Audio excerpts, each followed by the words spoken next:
à toutes et à tous et bienvenue dans Lyon Week-end sur BFM Lyon. Très heureuse de vous retrouver pour un nouveau week-end d'information. Toute l'actu lyonnaise au plus près de chez vous dans Lyon Week-end jusqu'à 13h. Nous sommes le samedi 22 avril à la une de votre journal.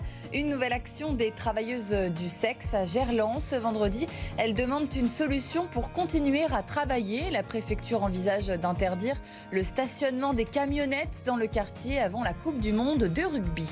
Qui a dit que le métier de brasseur n'était réservé qu'aux hommes? Clara Berlioz a 25 ans et elle aime être brasseuse à Écully. Une passion née complètement par hasard, vous le verrez. Jour de finale de Coupe de France pour les deux clubs de l'Asvel masculin et féminin. Les joueurs de TJ Parker affrontent Monaco alors que les filles s'opposeront à Basketland pour tenter d'écrire deux nouvelles lignes au palmarès de l'Asvel.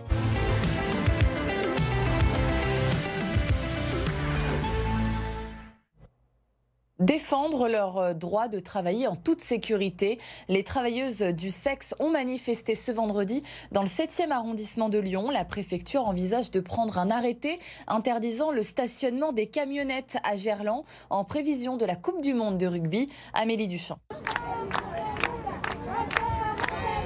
Elles veulent travailler en toute sécurité, mais lorsque la préfecture les aura expulsées, elles n'auront nulle part où aller. Alors les prostituées de Gerland réclament des solutions pour pouvoir continuer à travailler. Nous sommes toutes là parce qu'on a besoin de travailler pour notre famille, pour nos pères, nos mères. On ne veut pas qu'ils ferment la rue. On ne sait pas où aller. La rue Jean-Bouin est la dernière à ne pas être concernée par les arrêtés municipaux interdisant le stationnement des camionnettes. Entre 30 et 50 femmes y travaillent. Elles y ont leurs habitudes et sont rassurées de travailler proches les unes des autres. Nous demandons à travailler tranquille, qu'ils nous laissent travailler tranquillement, qu'ils nous cherchent une solution. On a peur d'aller dans un autre endroit parce qu'ici on se sent plus protégé. On a peur d'aller ailleurs parce qu'on a peur d'être violé et d'être volé. La Coupe du Monde de rugby aura lieu en septembre et c'est à Gerland que les All Blacks positionneront leur QG. Impossible de garder les camionnettes dans le décor, mais les travailleuses du sexe demandent 1 mois et demi de délai pour pouvoir s'en aller correctement. Elles ont des idées d'endroits où elles peuvent aller, mais ça reste à tester parce que c'est souvent...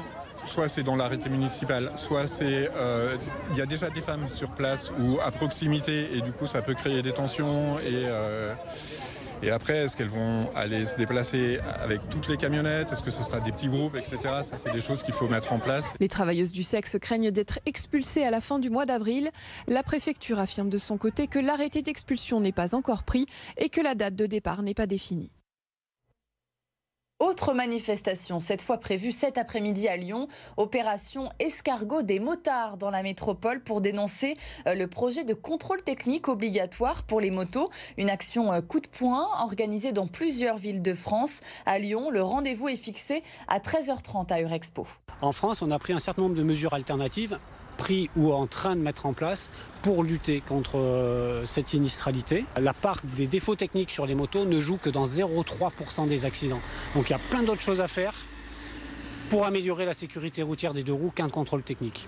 L'État nous dit il y a dans 30% des accidents de la route, les infrastructures sont en cause de manière importante. Il y aurait eu une meilleure infrastructure, il n'y aurait pas eu de défauts, il n'y aurait pas eu d'accident. Ok, occupez-vous des routes. Nous, on s'occupe de nos motos, elles sont bien entretenues. Et soyez patients si vous prenez la route justement aujourd'hui. Dernier week-end des vacances scolaires chez nous. Bison Futé prévoit du orange dans le sens des retours dans la région. Il est conseillé d'éviter la 7 entre Orange et Lyon de 14h à 19h. Ce sera fluide en revanche demain dans les deux sens de circulation. Dans l'actualité également, cette mise en examen pour meurtre par la chambre d'instruction de la cour d'appel du Rhône ce jeudi, 7 ans après la disparition d'Anne-Charlotte Poncin à Ambérieu-en-Bugey. Son épouse vient d'être incarcérée. Les précisions avec Lucine Olorgue. En 2016, Anne-Charlotte Poncin a 30 ans lorsqu'elle disparaît sur la commune d'Ambérieu-en-Bugey où elle vit avec sa femme Margot. Cette dernière explique aux gendarmes qu'elle est partie en centre-ville pour chercher du travail et qu'elle n'est jamais rentrée. Les années passent, les recherches ne donnent rien. C'est en 2022 que les enquêteurs placent l'épouse d'Anne-Charlotte Poncin en garde à vue. Elle sera alors mise en examen pour meurtre sur conjoint et placée sous contrôle judiciaire. Elle dit à ce moment-là que sa compagne s'est suicidée et que dans la panique, elle s'est débarrassée de son corps. L'affaire va connaître un nouveau rebondissement en février 2023 lorsqu'un chasseur découvre un crâne sur la commune d'Ambérieu-en-Bugey. Il appartient à Anne-Charlotte Poncin. Pour maître Bernard Boulou, l'avocat de la famille de la victime, il n'y a que la découverte complète de ses ossements qui permettra de savoir comment elle est décédée. Oui, on retrouvera dans les prochains jours certainement s'il y a eu, si c'est une mort accidentelle, si c'est une mort, on va dire, volontaire, un suicide, ou alors si c'est un meurtre. On va essayer de pouvoir reconstituer tout ça. Et ça ne va pas être évident. Il y a quand même 7 années qui se sont écoulées. Et il faut être, on va dire, objectif. Il faut se rendre compte que la nature a aussi fait son œuvre sur les ossements. L'enquête et les recherches vont désormais se poursuivre. L'auteur présumé de ce meurtre, elle, est incarcérée à la maison d'arrêt de la Talaudière dans la Loire. Tout autre chose, à présent, les amateurs de bière doivent être ravis. Le Lyon Bière Festival fait son retour ce week-end à la Sucrière. Et pour l'occasion, on voulait vous présenter Clara Berlioz. La jeune femme est maître brasseuse à Écully, un métier qui n'est pas seulement réservé aux hommes. Jacques Terlinck avec Daniel Ablou. Tous les matins, Clara Berlioz brasse la bière dans ces énormes cuves du restaurant Les Trois Brasseurs d'Écully.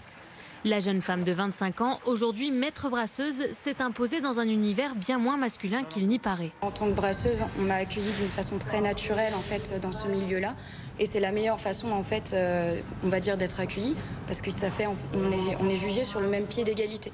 Donc à partir de là, en fait, on ne peut pas demander plus qu'être jugé comme égal avec nos collègues masculins.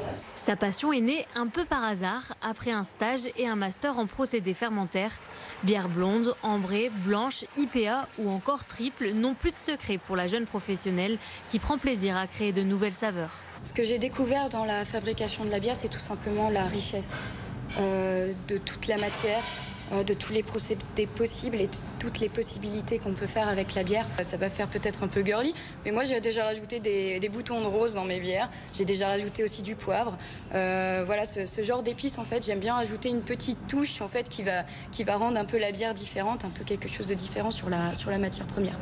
Selon le syndicat professionnel Brasseurs de France, 40% des cadres en brasserie sont des femmes, dont des maîtres brasseuses. Un chiffre en progression depuis 2018. L'Auvergne-Rhône-Alpes est la première région en nombre de sites de production de bière devant l'Occitanie. Et Clara compte bien apporter sa pierre à l'édifice en ouvrant bientôt une nouvelle brasserie. En sport et en basket, c'est un grand jour pour les deux clubs de l'Asvel. Les hommes et les femmes sont à Paris pour disputer les finales de la Coupe de France cet après-midi. Monaco pour les garçons, Basketland pour les filles. Gaël Bich.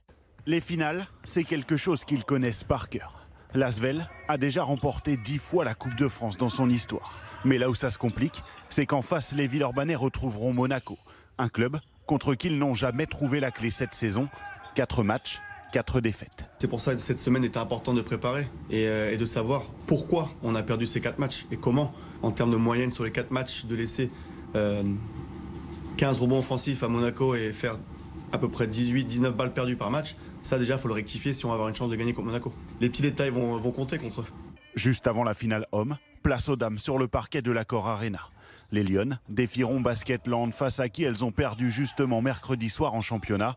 Peut-être y a-t-il une sorte de relâchement 10 jours après avoir soulevé la première Coupe d'Europe de leur histoire. On a vécu vraiment des fortes émotions après ce titre et faut redescendre parce qu'il y a un nouveau titre à aller chercher. On sait que c'est jamais simple de gagner un titre et en tout cas faut pas le banaliser, mais on est super contente de l'avoir fait, on a envie de revivre les mêmes émotions. Les féminines de l'Asvel courent après un titre en Coupe de France depuis 63 ans. Les hommes, eux, sont toujours en course pour un triplé sur la scène nationale après le titre en Leaders Cup au mois de février.